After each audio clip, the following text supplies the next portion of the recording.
Autorisez-moi à vous dire que vous êtes encore extrêmement nombreux à fonctionner à la place de l'autre, à penser à la place de l'autre, sans même vous en rendre compte.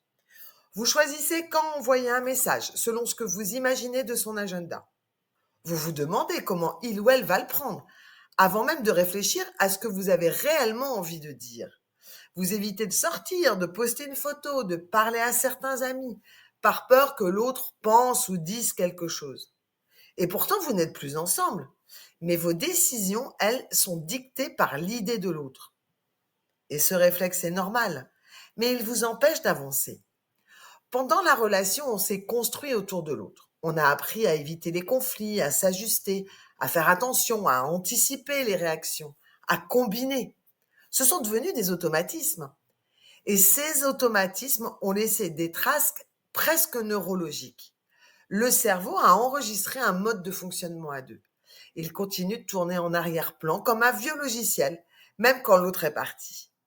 Et quand le cerveau déteste l'incertitude, il remplit ces espaces de blanc tout seul. C'est ce qu'on appelle une boucle de simulation mentale. Un mécanisme dans lequel votre cerveau imagine à l'avance ce que l'autre pourrait penser, dire ou faire et ajuste vos comportements en fonction de cette projection. Vous ne réagissez plus à des faits, mais à des suppositions. C'est souvent très subtil d'ailleurs, parce que vous croyez prendre une décision, mais en réalité, elle est en train d'être filtrée, modelée, adaptée à l'image mentale que vous vous faites de votre ex. Et cette image prend le dessus. Alors l'astuce numéro 1, c'est d'identifier quand vous vous ajustez à l'autre au lieu de penser par vous-même. Et c'est vraiment un premier pas de repérer les moments où vous ne décidez pas vraiment pour vous. Vous renoncez à un projet par peur de provoquer l'autre. Vous repoussez une activité par peur de croiser quelqu'un qu'il ou elle connaît. Vous rédigez un message en pensant à sa réaction plus qu'à votre propre besoin. Vous postez une photo, puis vous la supprimez parce que vous vous demandez ce qu'il ou elle va en penser. Chaque fois que ça arrive, dites-vous mentalement, est-ce que je suis en train de penser à ma place ou à la sienne? Et puis reformulez.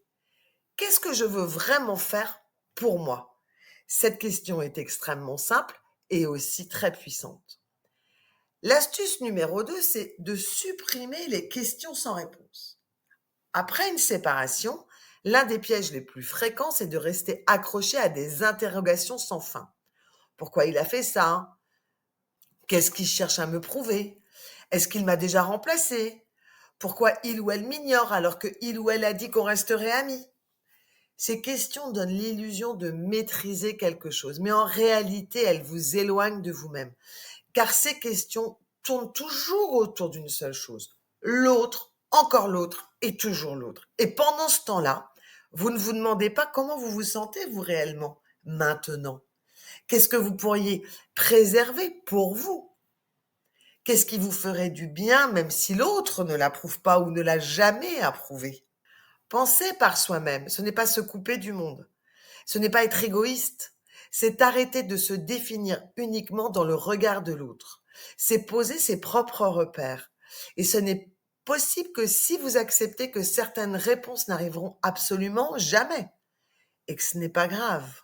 L'astuce numéro 3, c'est de reprogrammer vos micro-décisions. C'est dans les petites choses du quotidien que vous reprenez la main. Choisissez l'heure de votre message selon votre rythme et pas le sien, pas celui de votre ex. Décidez d'une activité parce qu'elle vous tente, mais pas parce que ça fera réagir. Répondez quand vous êtes prêt et pas quand vous sentez une pression invisible. Arrêtez de décoder ces intentions. Ce qui compte, c'est votre position à vous.